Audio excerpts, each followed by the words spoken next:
The man's voice was like gravel grinding in a barrel. It was a sound made for pricing livestock and judging the heft of a grain sack, and now it was judging her. Alara stood on the raised platform. The rough wood a splintery reality beneath her thin-soled shoes.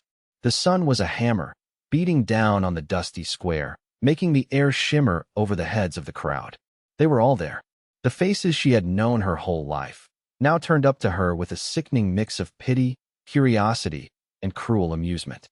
She's not a beauty, I'll grant you that, the broker, a man named Finch who had known her father, announced to the assembly. His words were meant to sound like a frank assessment, an honest bit of business, but they landed on Alara's skin like thrown stones. But look at the strength in her. Wide-hipped, sturdy, good for work, good for bearing sons. Her father's debts are heavy, but she's been raised to pull a heavy load. A few men chuckled. A woman in a calico dress hid a smirk behind her hand. Alara felt a fire crawl up her neck, a hot tide of shame that threatened to drown her. She kept her eyes fixed on a loose shingle on the roof of the general store across the square. She would not look at them. She would not give them her tears. She had been an object her whole life, a daughter, a burden, a pair of hands. Now she was merchandise. Her father stood near the platform, his face a mask of grim necessity. He wouldn't meet her gaze either. He had sold her, not for coin, but for the forgiveness of a debt that had crippled him for years. He had traded his only child for a clean ledger. The thought was so cold, so sharp, it cut through the shame and left a core of ice in her belly. What am I bid for the contract?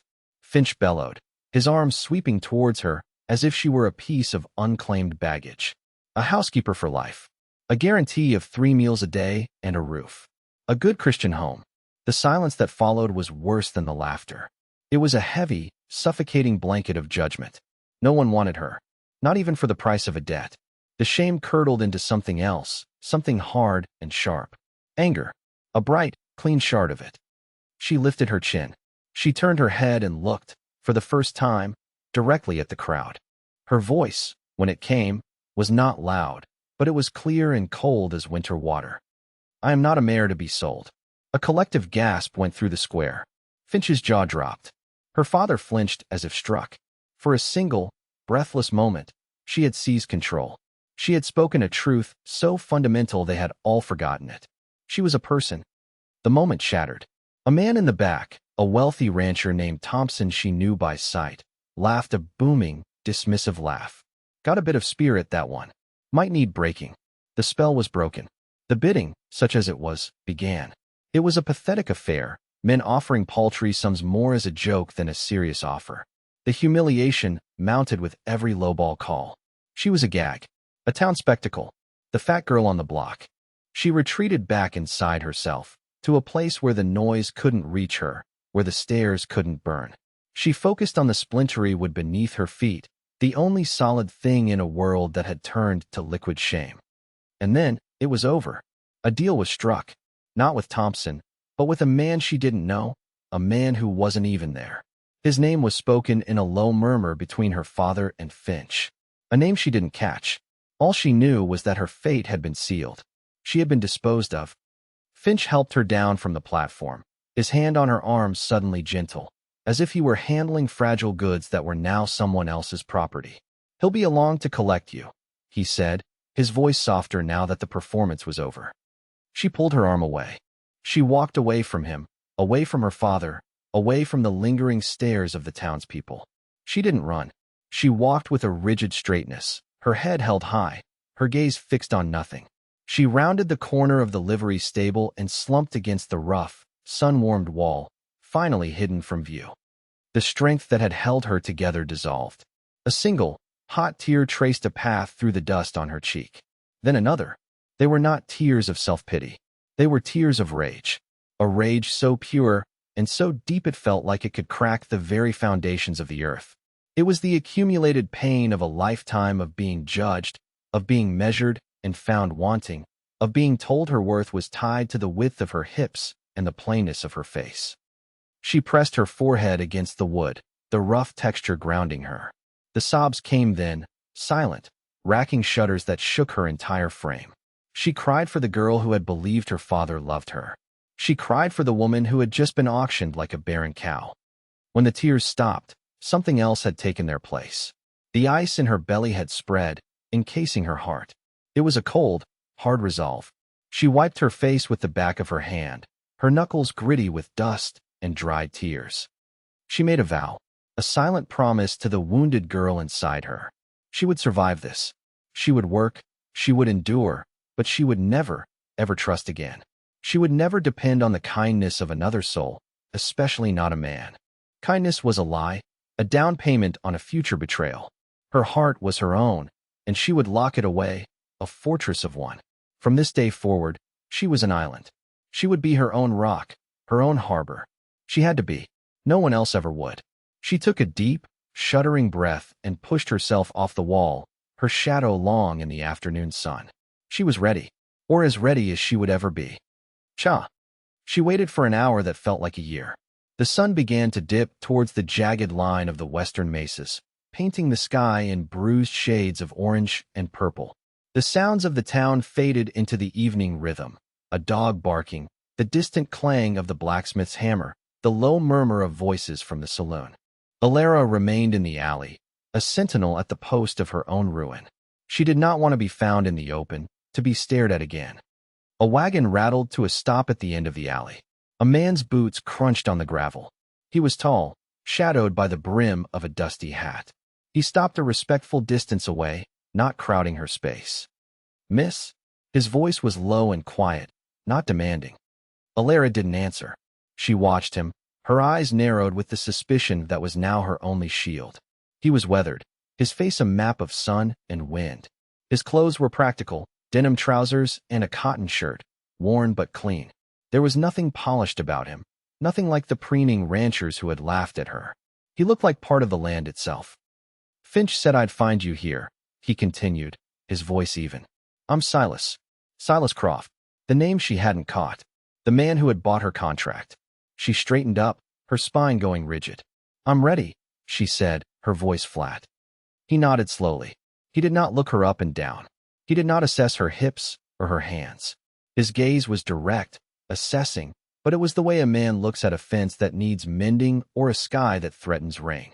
It was a practical gaze, not a personal one. It was, she realized with a jolt, the least insulting stare she had received all day. Finch came bustling out of the livery, wiping his hands on a rag. "Ah, Croft. There you are. She's all ready for you. A bit sullen, but she's a hard worker, I'll vouch for that. Her father."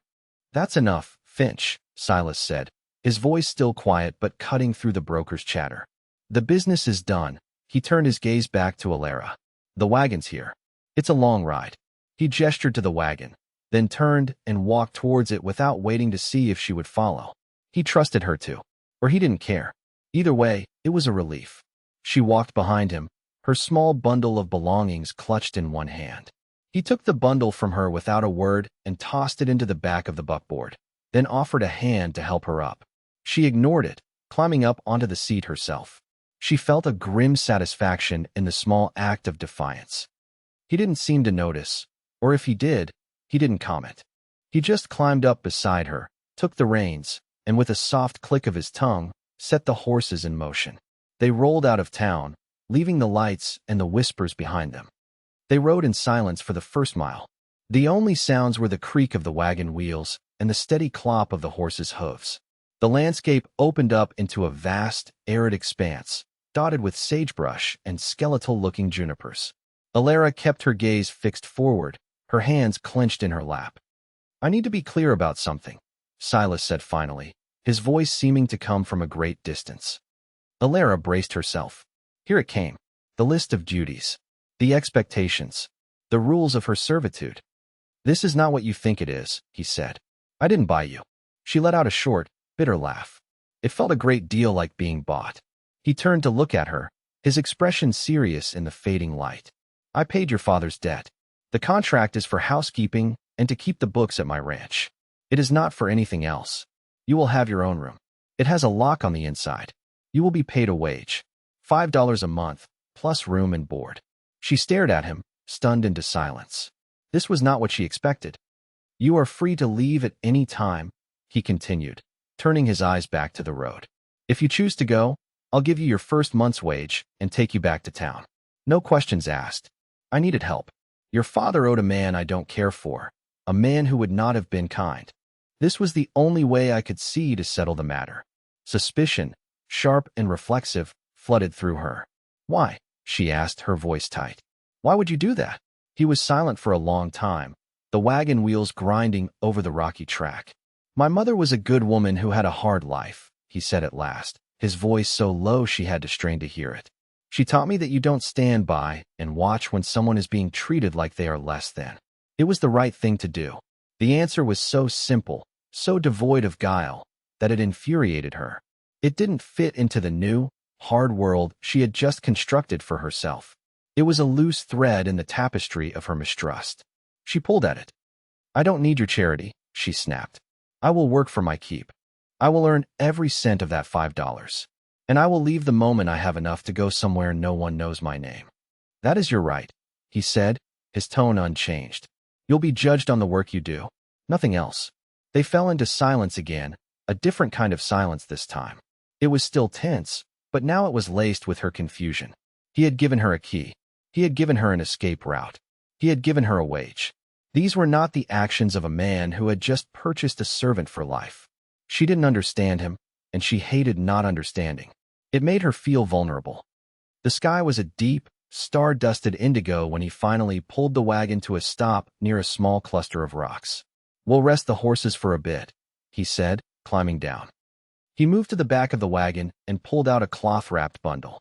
He walked a few paces away and sat on a flat-topped boulder, his back partially to her. He unwrapped the bundle. Bread, a block of cheese, an apple. He didn't speak for a minute, just carved a piece of cheese with a small knife. Then, without turning around, he asked the question. Are you hungry? The words were so simple, so direct. They were not an order, not a judgment. Just a question, a recognition of a basic human need. And she was starving. She hadn't eaten since the morning, her stomach a tight knot of anxiety. The shame of her hunger, the shame of her body and its needs, rose in her throat. She expected him to turn, to watch her, to judge the way she ate. Yes, she whispered, the word barely audible. He cut a thick slice of bread and another of cheese, placed them on the cloth, and pushed it towards the edge of the boulder, in her direction. Then he turned his attention back to his own meal, staring out into the vast, dark emptiness of the plains. He gave her the privacy of his back. It was the most profound act of kindness she had experienced in years. A non-transactional act. He was not watching her. He was not assessing her. He was simply feeding a hungry person. Slowly, she slid off the wagon seat. She walked to the boulder and picked up the bread and cheese. She retreated to the other side of the fire he had started, a small circle of warmth in the immense cold of the night. She ate. She ate quickly, ravenously, like an animal. The bread was coarse, the cheese sharp. It was the most delicious meal of her life. When she was done, she felt the hot blush of shame at her own desperation. But when she glanced up, Silas was still looking out at the darkness, giving her the space to be human. A crack appeared in the ice around her heart. It was just a hairline fracture, but it was there, and it terrified her. WG. They arrived at Dry Creek Ranch just before dawn. The first light was a pale, watery gray, revealing a place that seemed to be holding its breath against a final collapse. The main house was a sturdy, two-story structure of timber and stone, but it sagged with a weary resignation. Paint peeled from the porch railings like sunburnt skin. A shutter hung from a single hinge, knocking softly in the morning breeze. The fences that stretched out from the corrals were a patchwork of new wood and rotted posts, leaning at tired angles. This was not a place of prosperity. This was a place of struggle. It mirrored the weariness she felt in her own bones. Silas brought the wagon to a halt near the house. "We're here," he said, the words heavy with a burden she was only just beginning to understand. An older man emerged from the barn, his movements stiff. He had a face like a dried apple, wrinkled and tough, and his eyes were a pale, washed-out blue. He wiped his hands on his trousers and approached the wagon, his gaze taking in Alara with a frank, unsmiling curiosity. "This is Jed," Silas said. "My foreman. Jed, this is Alara. She'll be helping in the house. And with the books." Jed grunted. It was a sound that conveyed a world of skepticism. He looked from Alara to Silas and back again, then gave a single, sharp nod. "Porch steps loose," he said to Silas, and then turned and walked back to the barn without another word. "Jed doesn't say much," Silas commented, as if an explanation were needed. "He's been here since my father's time. He led her to the house." The inside was worse than the outside.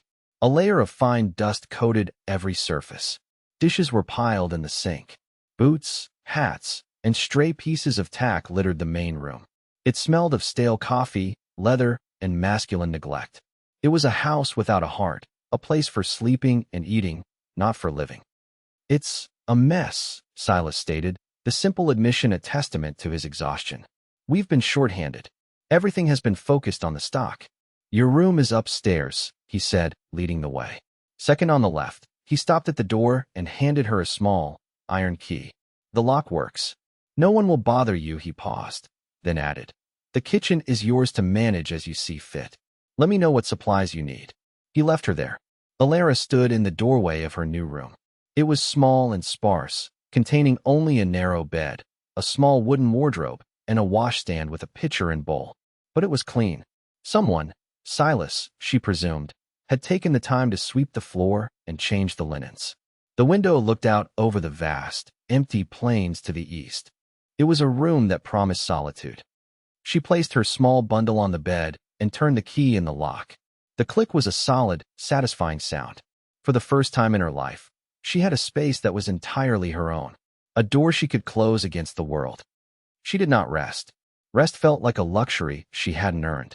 Instead, she went back downstairs. She looked at the chaos of the kitchen, and for the first time since the auction, she felt a sense of purpose. This, she understood. This was a system in disarray. This was a problem she could solve. She started with the dishes. She heated water on the big wood-fired stove, found a bar of lye soap, and began to scrub. She worked methodically, her movements efficient and sure. She cleaned the sink. She scoured the countertops. She swept the floor, the rhythmic scrape of the broom a soothing sound. She was not doing it for Silas. She was not doing it to earn her keep. She was doing it for herself. She was imposing order on a small corner of the world, because her own world had been thrown into chaos. It was her native language, the language of systems and function. By midday, the kitchen was transformed. It was still a rustic, worn space, but it was clean, organized, functional. She found the pantry and took inventory. Flour, beans, salt, coffee. The basics were there, but haphazardly stored. She arranged the sacks and tins, her mind already making lists, calculating needs. When Silas and Jed came in for the midday meal, they stopped in the doorway, momentarily speechless. Silas looked from the gleaming countertops to the clear floor, and then to her. He didn't smile, but the tightness around his eyes seemed to lessen. "Huh," Jed grunted from behind him. It sounded suspiciously like approval. Alara had prepared a simple meal of beans and fresh bread made from the last of the flour. She set the plates on the table without a word and retreated to the pantry, giving them space. She could hear the scrape of their forks, the silence of men and used to having a meal prepared for them. When they were done, Silas brought his plate to the sink. "Supper was good," he said. The 4 words landed with the weight of a lengthy speech. It was an acknowledgement, not of her, but of the work. It was exactly what she wanted. The days fell into a rhythm. Alara managed the house, her quiet competence a steadying force. She cooked. She cleaned. She mended. She brought order to the chaos. And in doing so, she carved out a space for herself, a domain where she was in control. She spoke little, observing everything. She saw the worry in Silas's eyes when he looked over the parched fields. She saw the frustration of the 2 young ranch hands, Billy and Tom, as they struggled with failing equipment. She saw the deep, unspoken loyalty in Jed's every action. The ranch was alive, but it was wounded. The moment came 2 weeks after her arrival. A crisis, small but significant.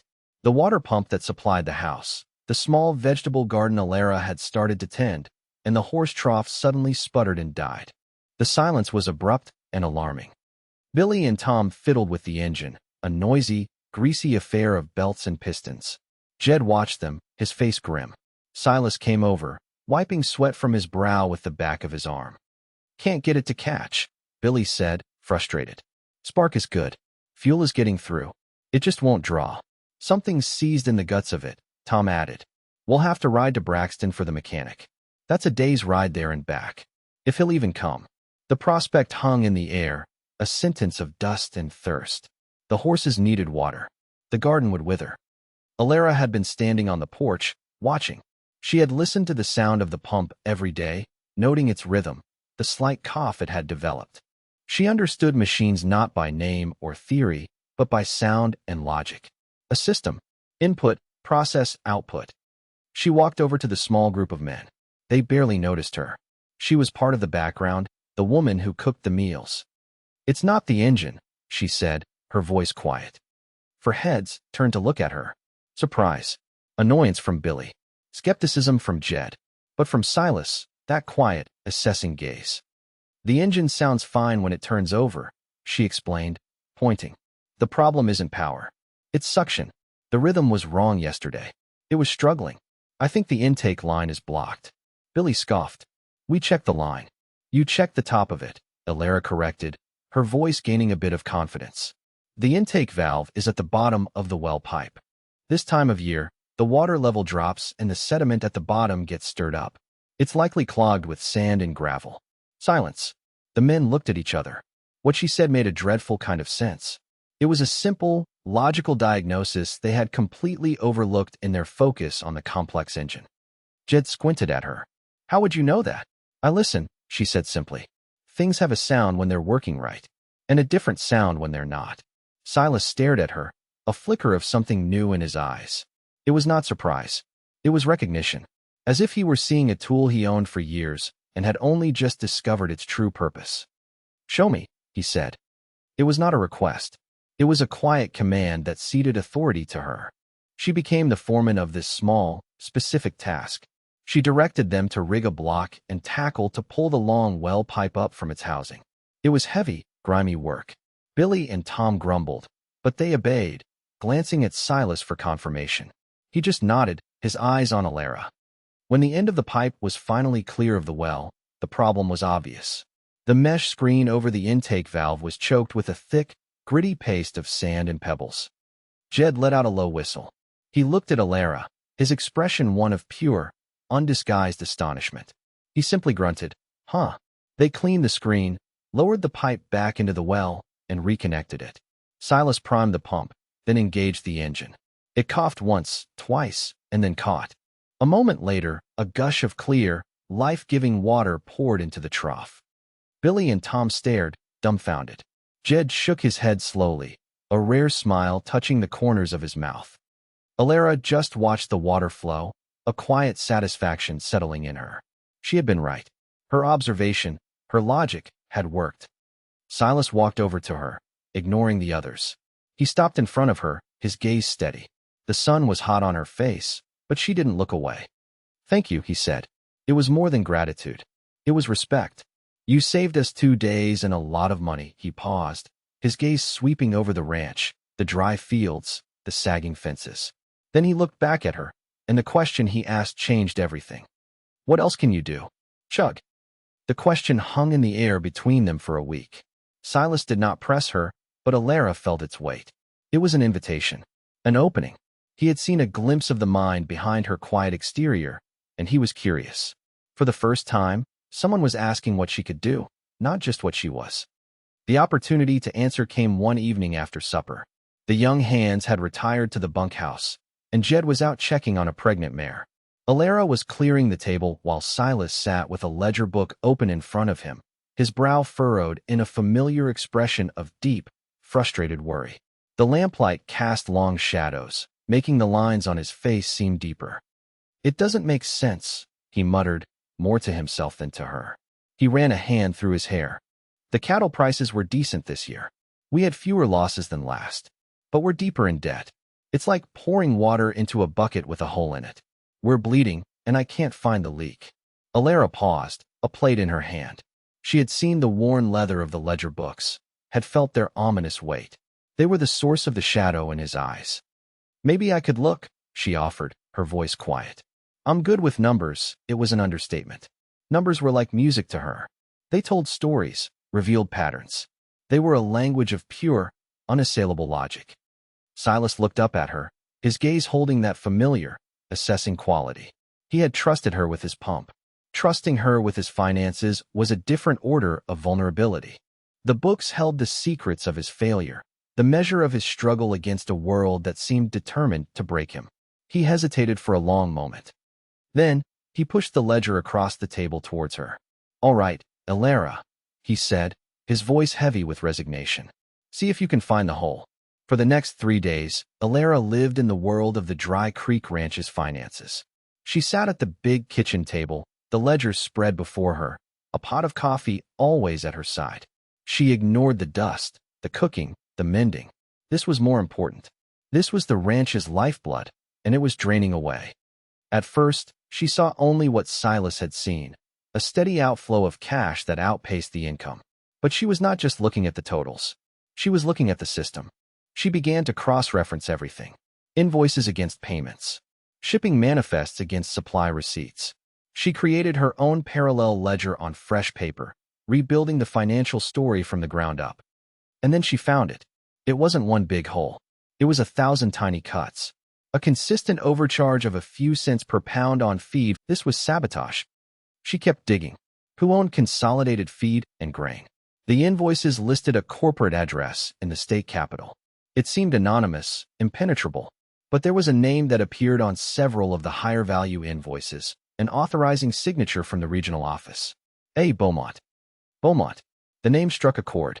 She had heard it in town, spoken with a mixture of awe and resentment. Arthur Beaumont, the wealthiest man in the county. His ranch, the Verdant Valley, was a lush paradise that bordered Dry Creek to the east, a stark contrast to Silas's parched land. He was known for his polished boots, his charming smile, and his ruthless business dealings. Elara felt a knot of dread tighten in her stomach. She went back through the older ledgers, the ones from Silas's father's time. The relationship with Consolidated had begun 6 years ago, shortly after Silas took over the ranch. And that's when the slow bleeding had started. She had found the hole, and it had a name. She waited until that evening to tell Silas. She laid her own neat pages next to his worn ledger, and she walked him through it, step by logical step. She showed him the pattern, the consistency of the errors, the cumulative financial damage. As she spoke, she watched the expression on Silas's face change from weary confusion to dawning comprehension, and then to a slow-burning, dangerous anger. His hands clenched into fists on the table. "Beaumont," he said, the name a curse on his lips. "He's been a neighbor my whole life. My father trusted him. The betrayal was a fresh wound. He's been slowly bankrupting you, Silas," Elara said softly, "making you desperate enough to sell." "He's made offers," Silas admitted, his voice tight. "Every year. A little more each time. He said he was just trying to be a good neighbor, helping me out of a tight spot." The memory was now coated in the bitter taste of deceit. Before he could say more, the sound of an approaching carriage interrupted the tense silence. It was too fancy for this part of the county, the horses too well-groomed. A moment later, there was a confident knock at the door. Silas and Elara exchanged a look of grim understanding. "Speak of the devil." Silas opened the door. Arthur Beaumont stood on the porch, a vision of casual wealth. He was handsome in a predatory way, with a smile that didn't reach his cold, calculating eyes. He was dressed in a tailored riding coat and polished boots that seemed to mock the dusty ground they stood on. "Silas, my friend," Beaumont boomed, clapping Silas on the shoulder. "I was riding the fence line and thought I'd stop in for a glass of water. The air is terribly dry today." His gaze swept past Silas and landed on Elara, who was standing by the table, the ledgers still spread out before her. A flicker of something, surprise, annoyance, crossed Beaumont's face before he masked it with his practiced charm. He let his eyes travel over her, a slow, insulting appraisal that was nothing like Silas's practical gaze. This was a look that measured and dismissed her in a single glance. Well, Beaumont said, his voice dripping with condescension. He looked back at Silas, a smirk playing on his lips. "I heard you picked up some interesting help in town the other day. Found yourself a bargain, I'm sure." The words were a direct hit, aimed with surgical precision. He was reminding her of the auction. He was reminding Silas of her shameful origins. He was putting her back in her place, establishing his dominance in this house that was not his own. Alara felt the familiar hot flush of shame, the ghost of the auction block rising before her. But this time, something else rose with it. It was the cold, clear anger of the mathematician who has found the flaw in the equation. This man had tried to destroy Silas through stealth and deceit. He had underestimated Silas, and now he was underestimating her. He saw her as a fat, plain housekeeper, a piece of property. He had no idea he was looking at the one person who had uncovered his entire scheme. She did not flinch. She did not look away. She met his cold eyes with a steady gaze of her own, and in that moment, the battle lines were drawn. He was the external threat, no longer a name in a ledger but a man of flesh and blood, standing in their kitchen. And she was no longer just a housekeeper. She was a defender of this broken, struggling place. The air in the kitchen was thick with unspoken violence after Beaumont left. He had taken his glass of water, offered a few more condescending pleasantries, and departed, leaving a trail of smug satisfaction behind him. Silas stood staring at the closed door, his body rigid, his jaw so tight a muscle jumped in his cheek. "I'm going to kill him," he said, his voice a low, dangerous growl. He turned, his eyes blazing, and started for the peg where his gun belt hung. No, Alara's voice was sharp, cutting through his rage. She stepped in front of him, blocking his path. "That's what he wants, Silas.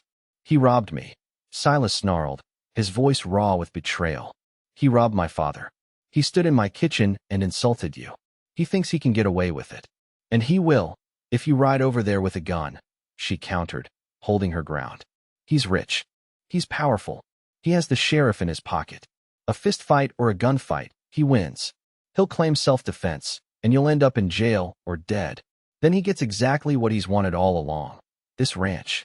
Her logic was cold and inescapable. It was a bucket of icy water on his hot anger. He stopped, his chest heaving, the fury in his eyes slowly being replaced by a look of grim helplessness. He was a man of action, of physical solutions.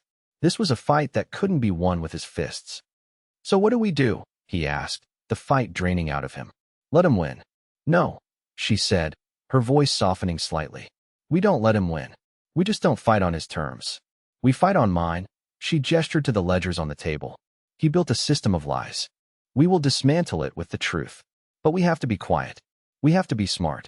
She laid out her plan. They would not confront him. They would not let him know they had discovered his scheme. Instead, they would gather more evidence. She would make copies of the suspicious pages in the ledgers. Silas would talk to other ranchers in the valley, the ones who had been forced to sell out to Beaumont, and see if their stories matched. They would build a case so solid, so irrefutable, that even a crooked sheriff couldn't ignore it. "We will use his own arrogance against him," she finished. "He doesn't see me as a threat. He sees you as a simple cowboy he can provoke. We will let him think he's right, until it's too late." Silas listened, his gaze fixed on her face. He saw not the plain woman from the auction block, but a strategist, a general planning a campaign. He saw the sharp, formidable intellect that had fixed his pump and was now offering to save his legacy. He gave a slow, deliberate nod. The rage was gone, replaced by a cold resolve that mirrored her own. "We," he said, the word a conscious echo of her own language. It was no longer his fight. It was theirs. "All right, Alara. We'll do it your way." That single word, "we," settled in Alara's chest, a small, warm weight. It was the foundation of an alliance, a partnership forged not of romance or obligation, but of mutual respect and a common enemy. It was a feeling she had never known, and it was as terrifying as it was fortifying. They began their quiet war.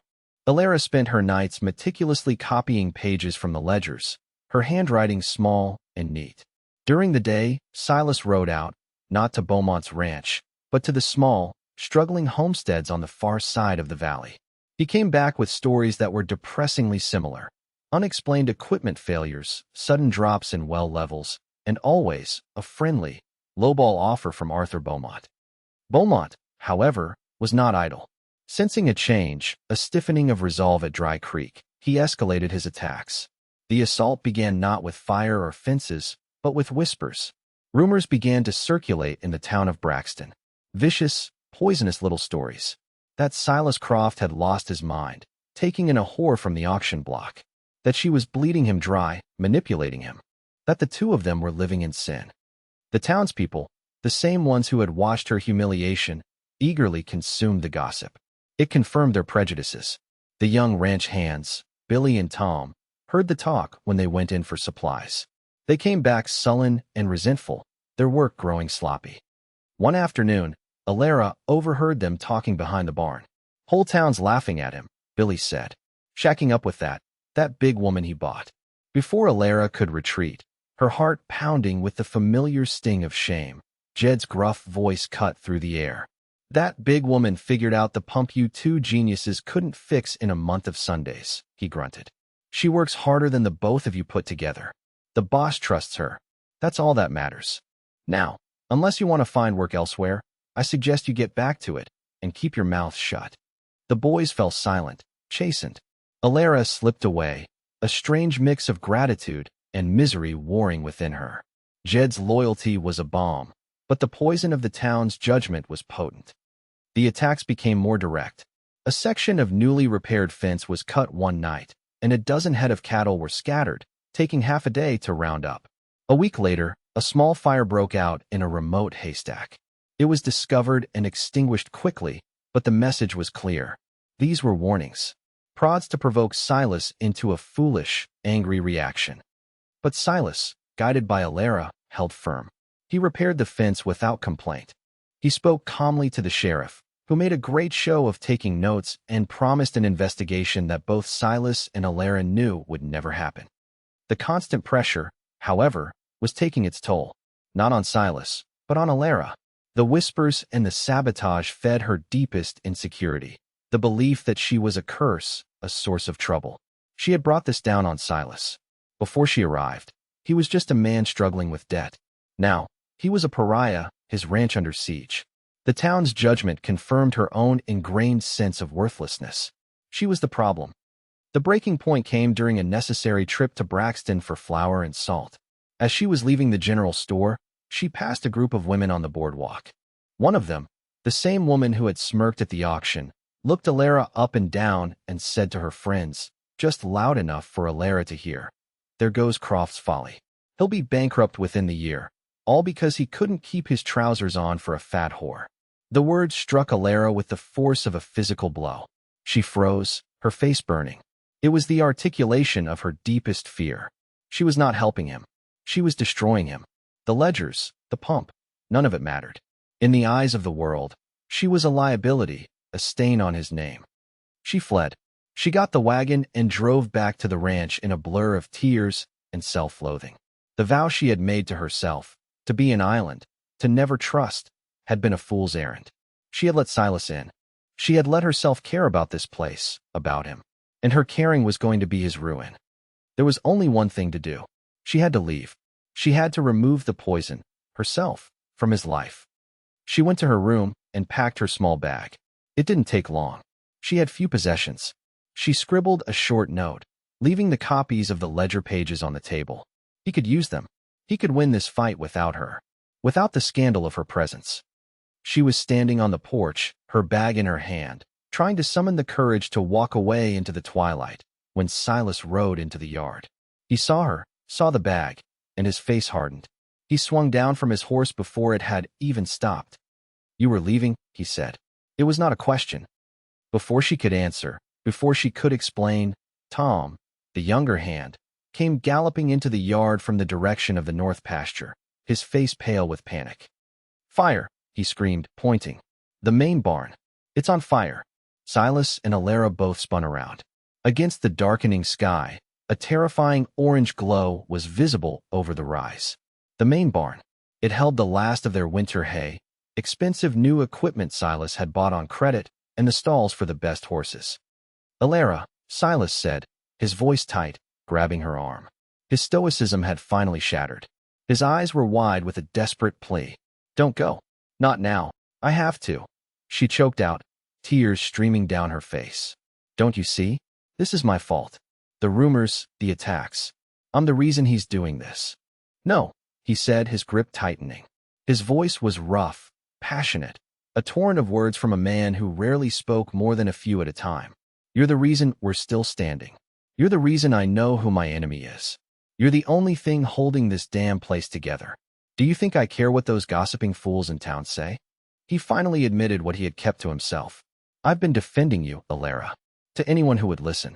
I told them you were the smartest person on this ranch, and that your character was worth more than their entire towns put together." His words stunned her into silence. He had been fighting for her. While she had been sinking into her shame, he had been standing up for her. The orange glow in the sky pulsed, growing brighter. The roar of the fire was a distant, hungry sound. The choice was stark: her own pain, or the survival of this place she had come to call home. She looked from the fire back to his desperate, pleading face. And in that moment, her vow of mistrust, the vow made in a dusty alley, shattered into a million pieces. "All right," she said, her voice shaking but firm. "I'm not going anywhere." His relief was a palpable thing. He let go of her arm, gave her one last, intense look, and then sprinted towards the fire. Alara dropped her bag on the porch and ran after him. The fight was not over. It had just entered its most terrible phase. The heat from the burning barn struck them like a physical blow 100 yards away. Flames licked up the dry timber walls, roaring into the night sky, a ravenous beast consuming Silas's future. The roof was a lattice of fire, silhouetted against the swirling, acrid smoke. Sparks rained down like malevolent stars.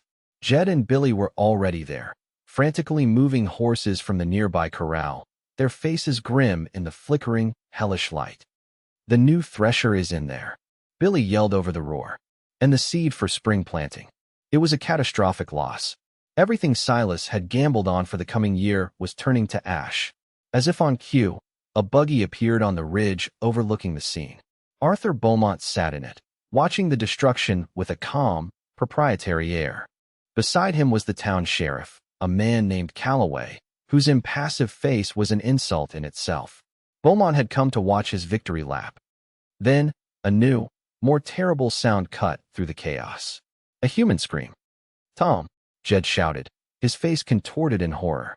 He went back in. For the mare? She was due to foal tonight. Alara's blood ran cold. She saw a flicker of movement in the huge, gaping doorway of the barn, now a mouth to hell. Tom had stumbled out, his shirt smoking, but a heavy beam, dislodged by the fire, had fallen, pinning his leg. He was trapped, just inside the inferno. Beaumont's buggy rolled closer. He called out to Silas, his voice carrying an oily tone of false sympathy. "Croft, this is a tragedy, a complete loss. I'll give you 10 cents on the dollar for the land, right now. A merciful offer to get you out from under this disaster." Silas didn't even glance at him. His eyes were locked on the trapped boy. The choice was laid bare, brutal and simple. His future, what little remained of it in the smoldering ruin, or the life of a young man who worked for him. There was no hesitation. Without a word, Silas grabbed a water-soaked blanket from a trough and sprinted towards the barn. "Boss, no," Jed yelled, but Silas was already gone, a determined silhouette against the raging fire. He disappeared into the smoke and flame. Alara watched, her heart lodged in her throat. This was the man she had almost abandoned. A man who would unhesitatingly walk into a fire to save a life, sacrificing the last of his livelihood without a second thought. This single act of raw, uncalculating courage was the final, absolute proof of his character. It solidified her own commitment, turning it from a fragile alliance into an unbreakable bond. The seconds stretched into an eternity. Then, out of the smoke, Silas emerged, half carrying, half dragging the coughing, terrified Tom. Silas's left arm was blackened, his shirt burned away, but he got the boy cleared just as a huge section of the roof collapsed inward with a deafening crash. Beaumont watched the roof fall, a flicker of disappointment on his face. He had expected the rancher to try and save his equipment. He had not factored in this kind of morality. He turned to the sheriff, muttered something, and the buggy turned and rolled away into the darkness. His work here was done. The fire burned itself out by morning, leaving a blackened, smoking scar on the land. The barn was gone. Tom's leg was broken, but he was alive. Silas's arm was badly burned, a raw, angry wound that Alara cleaned and dressed with gentle, focused hands. The mood on the ranch was somber, but it was not one of defeat. It was one of quiet, steely resolve. They had lost the battle, but something essential had been saved. 2 weeks later, the final act of the drama moved to a new stage, the County Water Board hearing in Braxton. The room was sterile and official, filled with the hard wooden benches and stale air of bureaucracy. But the audience was the same. The townspeople were packed in, drawn by the scent of a final, public execution. They had come to see Silas Croft lose the last thing he had left, his family's historical water rights. Beaumont was already there, seated at the front table with his lawyer. He looked confident, rested, and immaculate in a dark suit. He nodded graciously to the board members, the picture of a concerned citizen and civic leader. He had filed a petition to have the Dry Creek Ranch's water rights revoked, citing years of mismanagement, underutilization of the land, and now, the catastrophic loss of infrastructure that made future farming impossible. He had the crooked Sheriff Calloway at his side to testify to the obvious negligence. It was a checkmate. Silas sat at the opposite table, his arm in a clean white sling. He looked tired but defiant. Alara sat beside him, a simple cloth bag at her feet. She was calm. She felt no fear, only a cold, clear focus. This was her arena now. The fight had moved from fire and fists to facts and figures. Beaumont's lawyer presented the case, painting a picture of a failing ranch run by an incompetent, distracted owner. Sheriff Calloway testified that the fire was likely due to poor storage of flammable materials. It was a neat, tidy narrative of failure. When it was their turn, Silas simply said, "I'd like to yield my time to Miss Alara Vance." A murmur went through the room. Beaumont smirked, leaning back in his chair.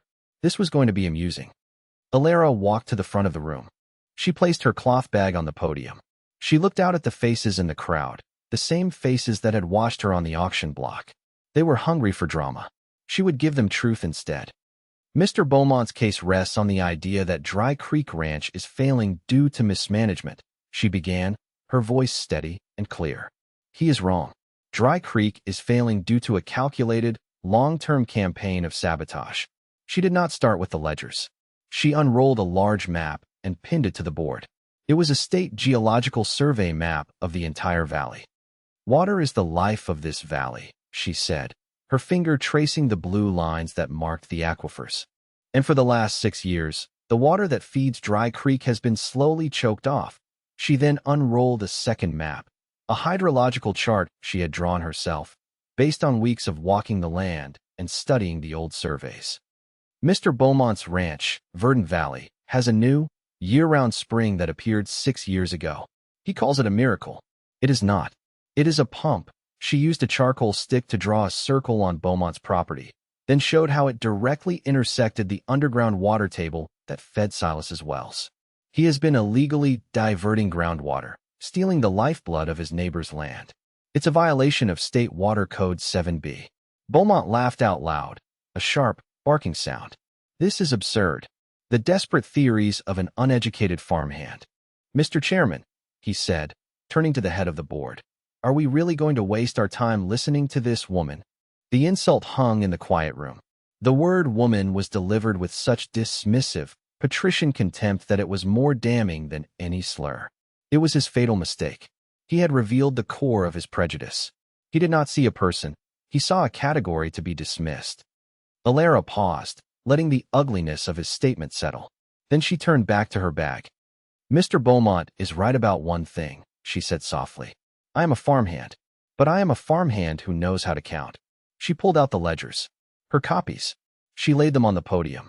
"These are copies of the Dry Creek ledgers for the past 6 years. They show a pattern of fraudulent overbilling from a company called Consolidated Feed and Grain." She looked directly at Beaumont. "A company, public records show, that you secretly own." Beaumont's smile faltered. "But that's just one ranch," Alara continued, her voice gaining power.